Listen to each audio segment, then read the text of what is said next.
I have the privilege of introducing Joye Brown, who's not only a colleague, but a dear friend and mentor to me. And this is a little cheesy, but I have to say it, she's aptly named for a person who truly brings joy and sure as heck laughter wherever she goes. Now first, a little bit about our honoree. Joye was born and raised in Washington, D.C., which she says is likely why she never wanted to cover federal government, although she does love the city.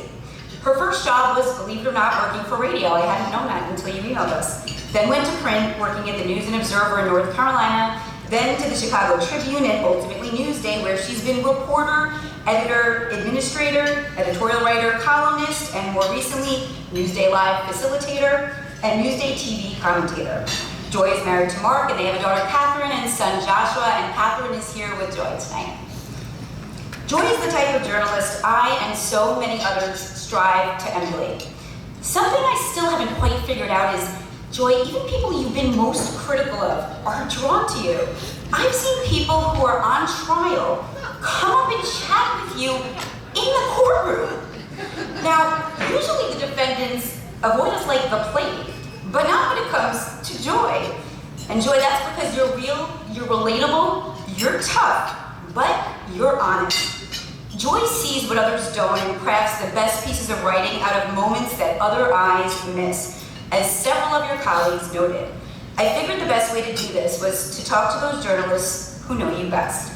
They honed in on your intelligence, your ability to listen, your sense of humor, among so many other attributes. And I'll just say, what happens in federal court stays in federal court. Now here are some snippets, because everyone had so many wonderful things to say about you, Joye.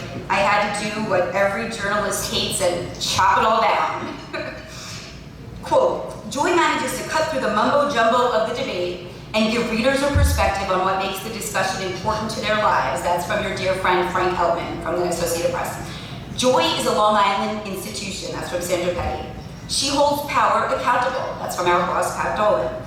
She served for she served for years as Long Island's conscience. That's from Ben Weller.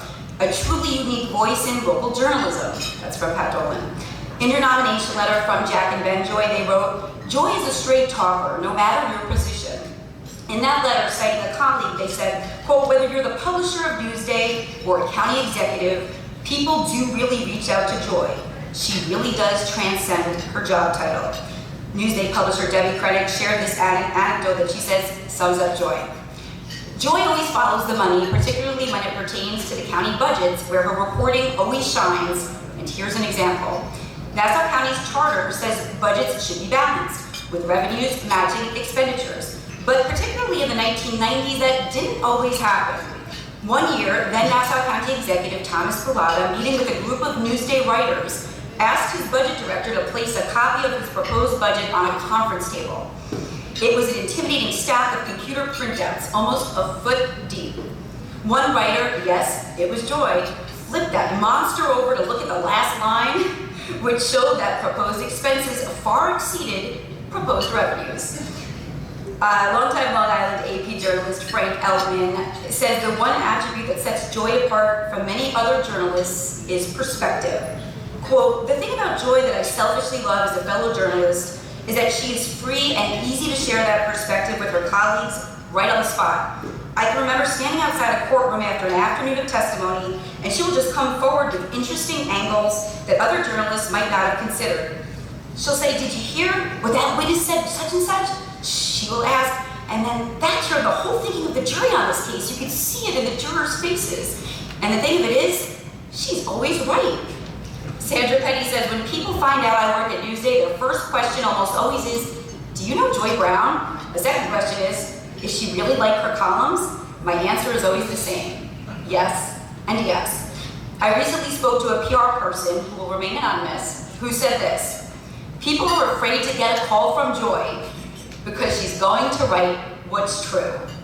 Joye, that is the ultimate badge of honor, the true sign of a good journalist. As Pat says, nothing in the world of Long Island politics gets by her.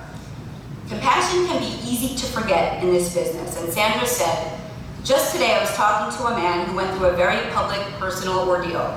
He made a point of telling me how kind Joye was to him during his very dark time.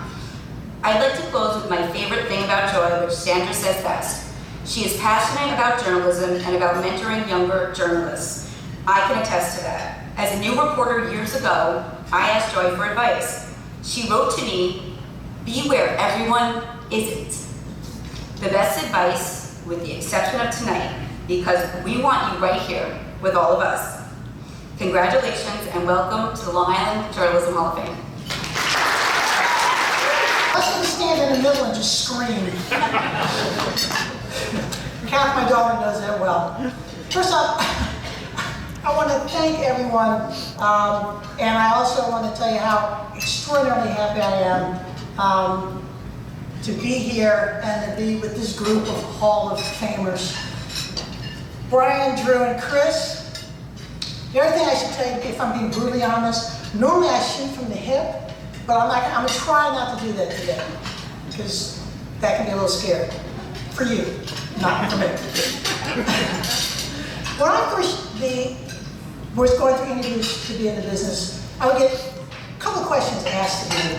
One of them a lot, and one of them, thank God, only a couple of times. The one I would get a lot is, where do you want to be in 15 years? And I would say, I would like to be one of the best local reporters there is. And that was the wrong answer. Because everybody wanted to be a national reporter. I grew up in DC, don't want to do that. People want to go overseas. No, I always wanted to cover local communities from the very beginning. The second question I got asked twice, and it stays with me, is, do you consider yourself to be a reporter, or do you consider yourself to be black? Which sounds kind of outrageous in the 21st century, but that really was a question that was asked of people. Les Payne put it best. He said, my mother didn't give birth to a reporter. When it was my turn, I just looked at the dude and I said, hey, do you ask everybody this question? That was another wrong answer, but I got the job anyway. Being a reporter, when I talk about reporter, I'm talking about it in its broadest sense. Photographers, videographers, any medium, anywhere, has let me do a lot of things. I want to lean so bad. I've been in a Goodyear blimp. I have watched an autopsy. It's kind of interesting. I've also stopped 3 suicides during my time here at Inducted.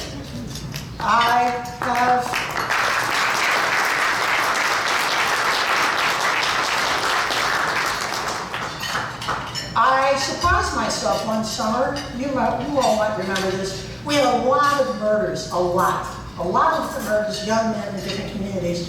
And I was standing at a memorial and line dance, and all of a sudden, and I didn't know this was coming. All of a sudden, I burst into tears. I got hysterical. It was just too much, I guess. And a kid came over and he hugged me. And he whispered in my ear, Miss, I'm going to do better. I promise you this, I'll do better. That kid held me up there. It's one of the few times I've ever broken as a reporter. Has anybody here ever heard of workforce housing? Me and Jim Morgo made that mess up. We made it up. We had a conversation. Affordable housing won't work on Long Island. What can we do about that? We have to rename it. He said worker housing. I said we are not in communist country.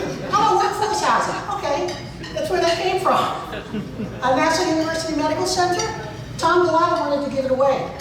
Newstate's the one that helped him or convinced him to put that county guarantee in. And I'm happy about that we were able to do that because hospital stands there. Long Beach, it is a terrific, where are you, community, JT. But I remember when the city council got a bus and went around and said, we want this building gone, we want this building gone, we want this building gone, we want this building gone. And with it, we're driving out elderly people who lived in old folks' homes. We're driving out the mentally ill who lived in facilities for that. And we're driving out the poor. And we did a big series on that, and I'm happy that we did that one too. Erase racism, right? We're going to go see, we're going out there next week. Came from a Newsday project.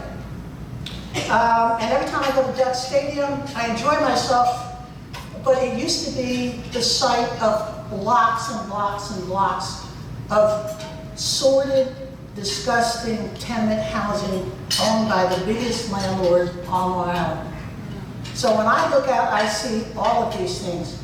During my time, I've wandered into dangerous situations. I put myself in dangerous situations. Would I do it again?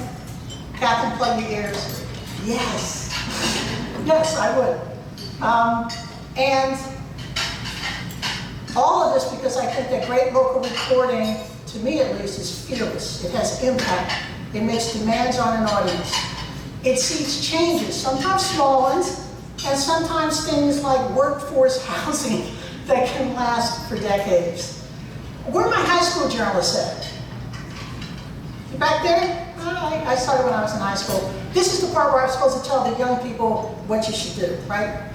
I'm actually going to address it to every professional in this room. And I consider you guys to be professionals. You got me? There you go. I like it.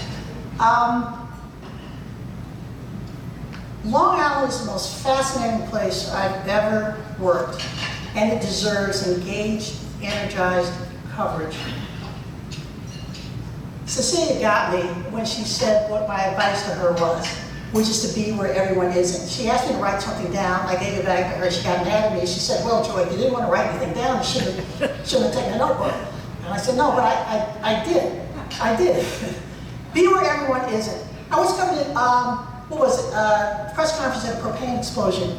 I was the only one who looked up and saw the baby clothes in the tree, which gave you some idea of what it was. And when I say where everyone is, I don't just mean physically. You want to know why people talk to me when they should hate me? It's because whenever I'm going to write something critical, I'll call them up. I'm like, yo, I'm working on something here, and you're not going to like it. Let me tell you what it is. Change my mind. Talk me out of it. That's why. I just listen. And sometimes they do talk me out of it. That's true, they do. Once, twice, 3 times. But being where everyone else isn't is also about framing stories. And this is where I'm talking to everybody here. You know, with all the demands that are on us, it's easy to hit it and run. And that's what the demand is, to hit it and run. But we want to do that. You want to try to find the thing that makes your reporting and your reportage different, the thing that connects you with your audience. And be where everyone isn't also means going after controversial stories, going after stories that you might have never considered. You know, being where everyone else isn't is acknowledging that you're wrong. Oopsie, I made a mistake. I don't sleep for 3 weeks after that. I hate doing it so much. And making it right. Do not underestimate your value to Long Island. And I'm going to leave you with this. And your president kind of made an allusion to it that, you know, I got to stop leaning. I'm sorry, Kevin. Kind of making an allusion to this, which is that Long Island really wants the coverage. They want your attention. They want these things from you. I was driving the other day, and a school bus came over 3 lanes of traffic. And I'm like, what the hell? And I go to him, oh, he must be wanting to get in front of me. So I wave him up. The school bus doors open. And this dude leans down, and he's like, hey, are you Joye Brown? I said, yeah. And then he says to me, I gotta talk to you about something. So I say, dude, what's your name? Oh, by the way, there are kids on this bus. I'm like, dude, what is your name? And so he gives me his name, and I tell him how to reach out to me. And here's somebody with a story to tell. Now, he really wanted this story told. And I wouldn't recommend taking a big yellow school bus and going across, but I think it's just an indication of how Long Islanders want connection. Long Islanders want us to be where everyone isn't as we continue to go about our jobs. And with that, thank you, because this actually is a culmination of that first question I get all the time. What is it that you want to be in 15, 20, 39 years? You want to try to be the best reporter that you can be. I appreciate you all. Thank you.